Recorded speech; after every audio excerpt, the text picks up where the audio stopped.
computer, listo. Bien, entonces, comenzamos con una pregunta muy simple de la cual espero todos tengan una respuesta. ¿Qué es un lenguaje de programación? De entrada, es un lenguaje formal. Alguna gente dice que es artificial. Tiene reglas gramaticales bien definidas.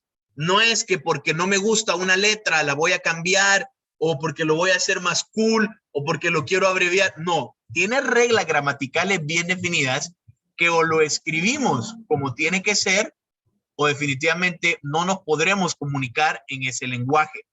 Esto, el lenguaje de programación le proporciona a los programadores, o sea, las personas que están programando, la capacidad de escribir una serie de instrucciones y la gente coloca secuencias siempre basándonos en la parte del paradigma estructurado, ¿no? Que acuérdense que una de sus bases es que es secuencial, de órdenes en forma de algoritmos con el fin de controlar el comportamiento físico y o lógico, yo que pondría de un dispositivo con capacidad de cómputo, de manera que se puedan obtener diversas clases de datos o acciones. O sea, el programa está hecho para que yo pueda obtener una retroalimentación de algún componente, pero en sí, el lenguaje de programación es esa herramienta gramatical que me lo va a permitir. Todo ese conjunto de órdenes escritas mediante un lenguaje de programación se denomina programa. Según la gente de Gembeta, esto acaba de pasar. Estos datos son actualizados de agosto de 2021. Esos son los lenguajes de programación más queridos y también los más temidos. Del 100% de las personas a las que se le ha consultado, Rust era muy querido y el 13% dijo que no. De hecho, de entre todos los lenguajes, por el que más afinidad la gente demostró fue por Rust. No sé quién lo había escuchado, quién está pendiente de él. Luego tenemos, no estoy seguro de cómo se pronuncia, ahí me lo disculpan, a Clojure, yo le digo Clojure, a Clojure como tal, TypeScript, Elixir, Julia, Python, Dart, Swift, Node.js, Go, F#, C#, SQL, Kotlin, JavaScript. Son los lenguajes de programación más queridos y más temidos. Obviamente hay muchos lenguajes de programación y se puede ver que en realidad de aquí para abajo como que no hay mucha diferencia. Nada pasa al 70%. Este pequeño grupo de acá sí me llama la atención porque háganse un examen a conciencia y díganse ustedes cuántos de estos lenguajes ustedes por lo menos sabían que existía. O sea, cualquiera me menciona PHP, cualquiera me menciona JavaScript, cualquiera me menciona Java, pero ¿quién conocía Elixir? ¿Quién conocía Rust? ¿Qué paradigma de programación utilizan esos lenguajes? Esos son los más queridos y más temidos. No significa que sean los más usados. Estos son los lenguajes de programación más utilizados actualmente, ¿ok? Y son los que mejor están pagando en este grupo, ojo, a la población, ¿sí? A la población. Creo que eran, no me acuerdo si eran 8,000 o 80,000 programadores que se les preguntó. Sí, no estoy muy seguro de eso. Ahí les dejo la liga para que ustedes puedan corroborar. Pero JavaScript es de los lenguajes más utilizados. HTML, para los que digan que HTML no es un lenguaje de programación, HTML con CSS, y es que esto tiene sentido, porque esta es la parte del front-end. En arquitectura, cliente-servidor, cuando yo tengo eso es lo que está viendo el usuario desde la parte del cliente. Por eso es que yo les sugerí que sacaran los cursos de diseño de interfaz de usuario y de programador front-end. O sea, esto, si van a empezar a trabajar en sistemas globales, yo quiero acceder desde mi API, desde mi app, desde mi parte móvil, o tengo que poder acceder desde un sitio web. Pero ya aplicaciones de escritorio son muy especializadas, entonces el mercado es un poquito más pequeño, pero la parte de frontend se va. Luego viene Python, SQL, vean, aquí estamos hablando de backend. Y luego es lógico pensar que el lenguaje SQL, ojo, que una cosa es el lenguaje y otra cosa es el sistema gestor de bases de datos. El lenguaje se llama SQL.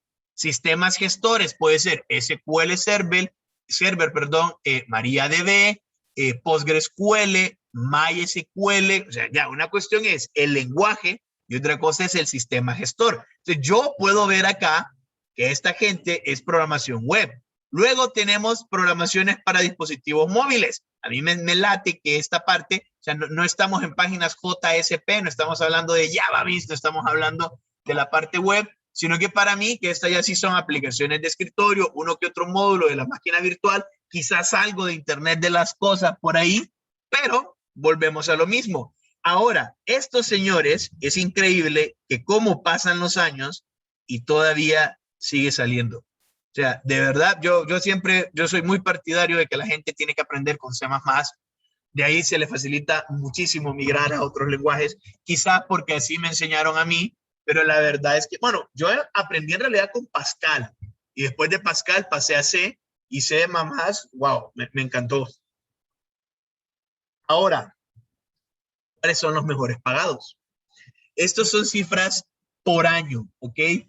Nosotros aquí tenemos Clojure, $95,000 al año. F#, Elixir, Erlang, Perl, Ruby, Scala, Rust, Go, Lisp. Son los lenguajes de programación agosto del 2021 mejores pagados. Y aquí la pregunta es, ¿dónde están C++, PHP, Java, Python, que son los más famosos, no son los mejores pagados? ¿Qué paradigma de programación utilizan estos lenguajes? ¿Qué metodología de programación utilizan estos lenguajes? ¿Qué IDEs de programación necesito yo para poder programar en uno de estos lenguajes? Y es que vea, el cambio actual a nuestra moneda, estamos hablando que 95,000, vámonos cerrado en 25, son 2,375,000 de lempiras al año.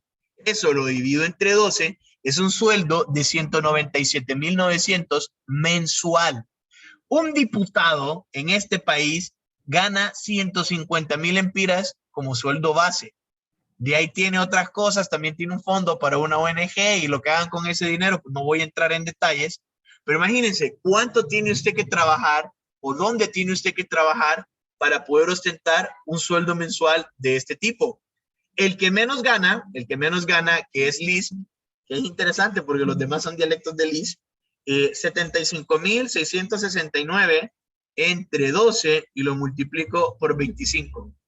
Esos son los lenguajes de programación hoy por hoy mejor pagados. Hay mucha gente que lo que hace es que busca estas estadísticas, se aprende el lenguaje mejor pagado o anda oscilando entre el top 5 de entre el top 5 de mejor pagados y empieza a trabajar de freelance, hace contratos, hace auditorías, hace proyectos. Pasados 3 años, se comienza a capacitar en la siguiente nueva tecnología y así anda. O sea, no se queda el programador en el mismo lenguaje. Por eso es que yo necesito que ustedes aprendan lenguajes de programación y no que se casen con un solo lenguaje. Ustedes tienen que ser capaces de agarrar un libro de Elixir, aprenderse las reglas gramaticales, la sintaxis de Elixir y empezar a programar. Bueno, con el paradigma de orientado a objetos y estructurado no va a bastar. Esos son paradigmas funcionales. A ver, Elixir, déjenme que me acuerde. Sí, Elixir es un paradigma funcional completamente. Pero bueno, entonces, si usted se aprende el paradigma y se aprende la metodología, de ahí tiene que poder aprender fácilmente cualquier lenguaje. Los que vienen de C# y los que vienen de C++ van a entender más fácilmente a lo que me refiero. ¿Cómo traduzco yo el mismo problema? Lo hago en Java y lo estaba haciendo antes en C++. Del repaso que yo les pasé, hay unos videos de cómo pasar de pseudocódigo a CINT, que ya es pseudocódigo formal, o sea, del análisis normal, de la serie de pasos a pseudocódigo, del pseudocódigo a C++ y del pseudocódigo o de C++ a Python y de ahí a Scratch. O sea, la lógica es la que ustedes tienen que desarrollar. El lenguaje, hay libros de texto, está internet, hay páginas web. Si no me acuerdo de la sintaxis, no hay problema. Pero la lógica de resolución de problemas eso es lo que es invaluable, porque yo puedo agarrar cualquier lenguaje, yo puedo resolver, yo puedo hacer un Instagram con cualquier lenguaje de programación. Lo puedo hacer solo con HTML y JavaScript, lo puedo hacer con Python, en Django, lo puedo hacer. Yo podría hacer el concepto como tal, puedo hacer un programa, una calculadora en cualquier lenguaje. La sintaxis del lenguaje, pues eso es la que yo viene después.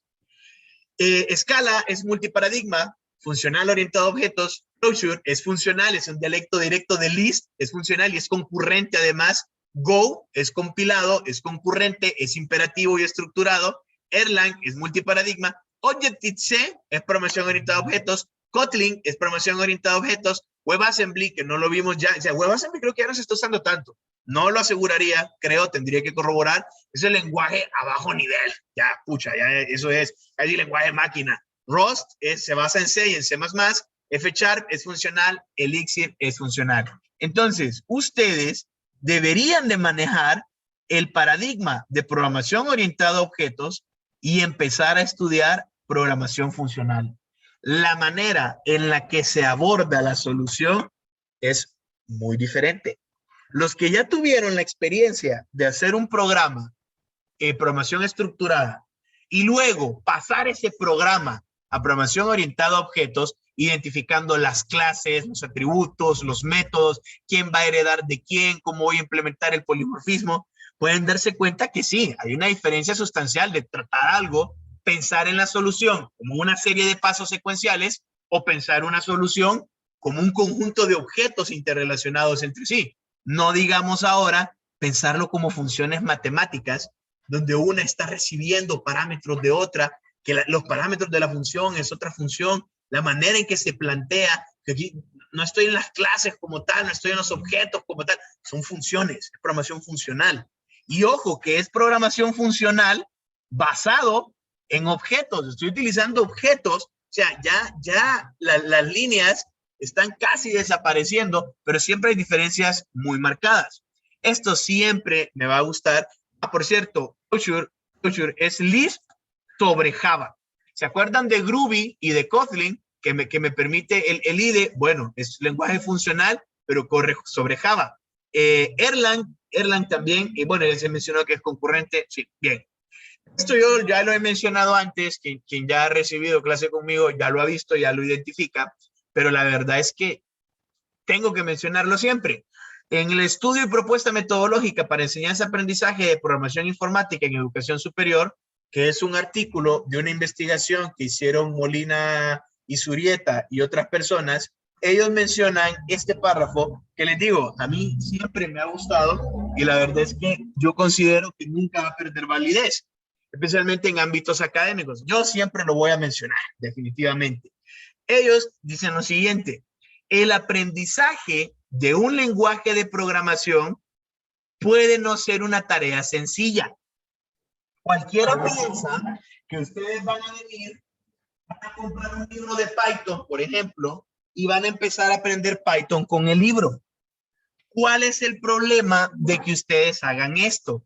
Que si ustedes lo hicieron de esa manera, ustedes se convierten en paqueteros y se casan con el lenguaje.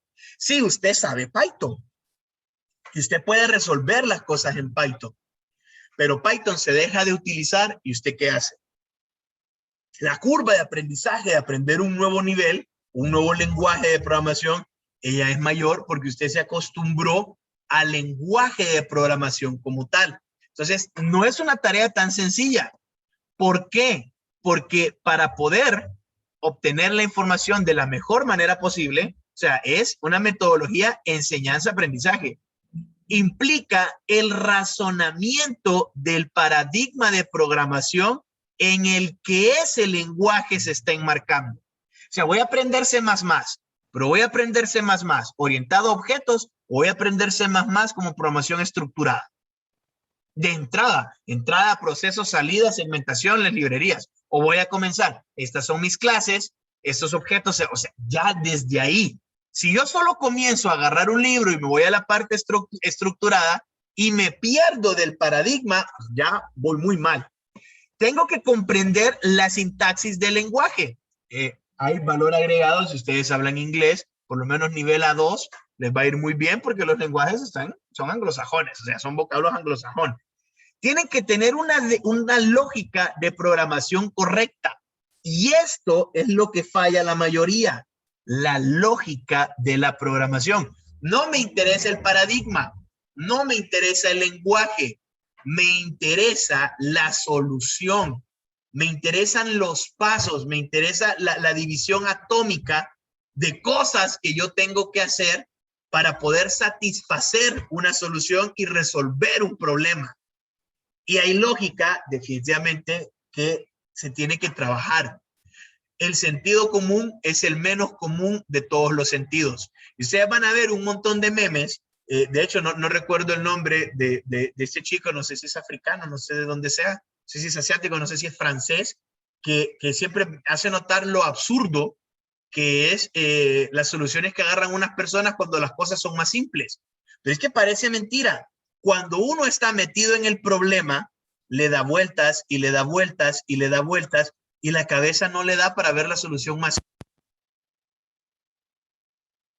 Que traba la cabeza en una baranda y está aquel montón de gente intentando doblar los barrotes para que el niño saque la cabeza. Y era tan sencillo como que en vez de que el niño sacara la cabeza, metiera todo el cuerpo para el otro lado. A eso se refiere con el desarrollo de una lógica. O sea, los barrotes, no sé si lo han visto, y está la cabeza del niño de este lado y el cuerpo allá, y la gente quiere sacar al niño por allá y lo están jalando del cuerpo y era más fácil que el niño terminara de atravesar. O sea, si ya pasó la cabeza, que era lo más ancho, ¿cómo no iba a pasar el resto? Se pasaba de ladito, a menos que fuera obeso el niño, pero no lo era. Entonces, esa lógica no siempre está bien desarrollada. La abstracción es fundamental. Y luego viene la aplicación de una buena metodología de desarrollo. La metodología de la programación, la metodología correcta. Si vamos a tener la metodología clásica de resolución de problemas, vamos a utilizar la metodología de desarrollo ágil, vamos a utilizar la metodología métrica, vamos a utilizar SCORM, vamos a utilizar UML. Bueno, UML es la herramienta, es la técnica, una de las técnicas que yo utilizo, pero sí, tengo que tener una correcta metodología. Y la gente a veces no le presta atención a la documentación del software, a dibujar los diagramas, y es que es ahí donde se ve la diferencia entre un programador cualquiera y un programador de verdad. No es un junior, ya es un senior, ya es un full stack. Este de acá, ustedes ya han de conocer, son los fundamentos o las bases del paradigma de programación estructurada. Secuencia, selección e iteración. ¿Sí? Siempre nosotros vamos a descomponer un problema tomando estas herramientas, estas estructuras básicas, la secuencia, la selección y la iteración. También, al final de la programación estructurada, nace la segmentación, que la segmentación me permitía la modularidad y el uso de funciones en mis programas, en mis proyectos. Yo voy a plantear, tomando estos elementos, los problemas siguiendo este esquema. Declaro mis variables, mis procesos de entrada, los procesos como tal, aritmética, lógica, matemática, y la parte de salida. Obviamente les digo, cuando nace la segmentación, que a eso le agregamos la segmentación, pues ya puedo importar librerías, ¿sí? Importo las librerías, declaro mis variables, entrada, proceso y salida. Y uno viene desarrollando problemas de esta forma, ¿ok? La gente que empezó con C#, que empezó con .NET, ustedes hacían el formulario así, qué bonito, todo lo demás. Piénsenlo como que el formulario es el frontend y la parte del código, lo que está pasando atrás es el backend. .NET son lenguajes de programación basados en eventos, ¿ok? Basados en eventos y utilizan objetos. Si le da clic a esto, ¿qué va a pasar allá? Si escribe acá, ¿qué va a pasar acá? Si este botón se presiona, ¿qué va a pasar acá? Si la pantalla se minimiza, o sea, son eventos. Ocurre este evento, ¿cómo vamos a actuar los demás? Y obviamente, pues hay objetos ahí metidos que van leyendo las señales y eso se va desarrollando de esa parte. Espero, de verdad espero, que este fundamento no hayan tenido problemas y lo manejen. De verdad que lo manejen porque es la base. La programación estructurada fue la base de la programación orientada a objetos y luego son las herramientas que estamos utilizando con otros paradigmas. Los elementos propios de cada lenguaje son cosas que ustedes tienen que manejar. Bueno, aquí, si alguno de ustedes es fanático de canales de tecnología, si alguno de ustedes les gusta ver, por ejemplo, canales como Platzi, varias gente menciona el hecho de que usted no necesita un título universitario para ser programador. Usted no necesita un título universitario para ser programadora. Usted simple y sencillamente aprende el lenguaje y agarra una consultoría y se va. Pero eso de verdad que no lo hace tan buen programador. O sea, no necesita la universidad, pero ¿para qué entonces entrar en la universidad? Y es que la disposición de información de manera formal abona y da valor agregado.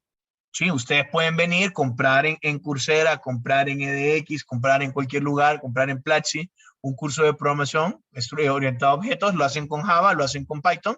Usted aprende, hace sus programas, empieza a trabajar y magnífico, no hay ningún problema. Pero ¿dónde está la parte formal de toda esa educación? Hablando de lenguajes de programación, no estoy hablando de uno en sí, estoy hablando de todos los lenguajes como tal. Entonces ustedes, como especialistas en tecnologías de la información y en la informática, tienen que poder reconocer esos elementos de los lenguajes y el saber o el tener la noción de la existencia de estos elementos les facilita increíblemente el aprendizaje de un nuevo lenguaje. El primer elemento de ellos son los identificadores. Un identificador es un conjunto de caracteres alfanuméricos de cualquier longitud que sirve para identificar entidades de programas, o sea, clases, funciones, variables, tipos compuestos, estructuras, etc. Los identificadores pueden ser combinaciones de letras y números, y cada lenguaje tiene sus propias reglas de cómo se definen y cómo pueden estar construidos. Cuando un identificador se asocia a una entidad concreta, entonces ese identificador es la denominación nominal de esa entidad y en adelante la representa en el programa. Yo agarro las letras del abecedario y los números y pueda que uno que otro símbolo, y al colocarlos juntos les voy a dar un significado. Por ejemplo, yo puedo escribir esto de acá, F-O-R. Y en el lenguaje, estas tres letras juntas me van a servir para identificar algo. ¿Sí? Son identificadores. Yo puedo colocar también acá esto. Así. ¿Ok? Y esto en el programa va a significar algo. Esos son identificadores. Me voy a valer como ser humano de los identificadores para poder categorizar la estructura del programa y darle un significado en lenguaje natural más que en lenguaje máquina. ¿Sí? En Java, los identificadores no pueden tener espacios. No pueden empezar con un número. No aceptan los caracteres latinos, solo es anglosajón. O sea, yo no puedo utilizar el C cedilla, no puedo utilizar esto, no puedo utilizar esto, no puedo utilizar esto para un identificador, no puedo utilizar esto para un identificador. No, no puedo tener espacios, no pueden empezar con un número, no permite caracteres latinos. Para un identificador, y aquí yo peleo mucho con algunos autores, porque las palabras reservadas son identificadores como tal. Lo que pasa es que después yo las diferencio entre palabras reservadas, variables, constantes, ¿ok? Yo le pongo un nombre a ese identificador después, pero la palabra reservada también es un identificador. Se distingue entre mayúscula y minúscula. O sea, no es lo mismo nombre que N minúscula, O minúscula, M minúscula, B mayúscula, R, E. No, él distingue mayúsculas de minúsculas. Esos serían dos identificadores completamente diferentes. Hay muchas convenciones. Ok, los identificadores de las letras A, la Z, mayúscula, minúscula, guión bajo y los dígitos del 0 al 9. Esos son los caracteres, los dígitos permitidos y este es el símbolo permitido. Me faltó poner acá el guión bajo como símbolo permitido para poner un identificador en Java. Hay convenciones y aquí yo no les voy a imponer ninguna. Ustedes van a decidir cuál van a utilizar. A mí me gusta utilizar el camel case, ¿sí? Pero tenemos el snake case, el screaming snake case, el kebab case, el LED y la notación húngara. ¿Las conocían? Yo creo que esto yo no lo enseñé. Las convenciones, yo creo que no lo enseñé el periodo pasado. Bueno, el camel case consiste en empezar siempre con una letra minúscula. Y cuando es una palabra compuesta o estoy haciendo referencia a varias cosas, la siguiente palabra la voy a empezar con mayúscula, pero voy a seguir escribiendo en minúscula. De hecho, los hashtags así deberían ser. La primera letra minúscula y cada nueva letra para distinguir la palabra iría en mayúscula. Simplifica mucho la lectura de los hashtags. Entonces, edad, pues edad por sí sola empieza en minúscula y se va en minúscula. Pero número de cuenta son 3 palabras y en vez de poner espacios o algo porque no se me permiten los espacios, las diferencio colocando en letra mayúscula la primera letra, menos la inicial. A mí me gusta utilizar esta convención. De verdad que para programar a mí me gusta. El snake case sustituye los espacios por el guión bajo. Se utiliza más que todo en bases de datos. Así yo le pongo los nombres a los campos en las bases de datos. He visto gente que le pone los nombres a las tablas en bases de datos de esta manera. Y aquí no importa si la letra es mayúscula o minúscula o combinación de ellas. Lo que me interesa es que los espacios están dados por guiones bajos. El screaming. Ay, acaba de chocar una moto con un carro. Wow. Perdón. El screaming snake case es el mismo caso del anterior, solo que todas las letras van en mayúscula. A mí no me gusta eso. No me gusta de verdad. Para mí las mayúsculas las utilizo como nombres de clases, nombre de la base de datos principales, o sea, no las tablas, la base de datos como tal, y las constantes. O sea, las constantes sí las pongo en mayúscula, pero esto de mayúscula con guión no me agrada. De verdad que no me agrada.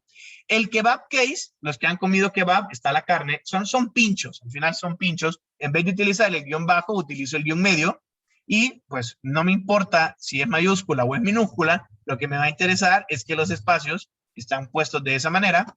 El LED, cambio las letras por números que se parezcan a esas letras. Por ejemplo, edad, el A lo sustituyo por un 4, el E lo sustituyo por un 3, la O por un 0. A mí no me gusta esta notación, de verdad que no me gusta, no la uso, pero hay gente que sí. Ustedes cuando estén trabajando con diferentes programadores, van a ver que hay gente que sí la usa. La notación húngara es bastante didáctica. Para proyectos grandes, la verdad es que es bastante interesante porque ellos dicen primero colocar el tipo de dato y luego colocan el nombre de la variable en notación camel case. Pero como la primera letra es minúscula, en realidad la primera letra de la variable siempre va a ir con mayúscula. Entonces, yo estoy diciendo aquí que la variable edad es de tipo entero, solo con ver el nombre. O que el número de cuenta es del tipo long. O que el primer nombre es un string. Entonces, ¿cuál va a usar usted? Eso ya es muy personal. Acuérdense que van a trabajar en grupo. Lo ideal es que se pongan de acuerdo en las reglas de desarrollo. O sea, no, ¿sabes qué? Trabajo con Aileen, con Josué, con Sonia y con André. Entonces, chavos, yo digo que solo palabras en español. No me van a venir con cosas en francés, con cosas en... No, usemos solo palabras en español. Viene Aileen y dice, no, yo digo que utilicemos diminutivos. Que en vez de escribir la variable nombre del departamento, pongamos N depto. No, va a decir Josué, es que no, pongamos mejor los nombres completos. Aunque la variable tenga 15 letras de longitud, no me interesa. Tengo 15 caracteres, pero, o sea, pónganse de acuerdo. En equipos de desarrollo es genial porque hay gente que todo lo escribe en minúscula, hay gente que todo lo escribe en mayúscula, hay gente que unas variables las pone así, otras variables las pone así, otras variables las pone así.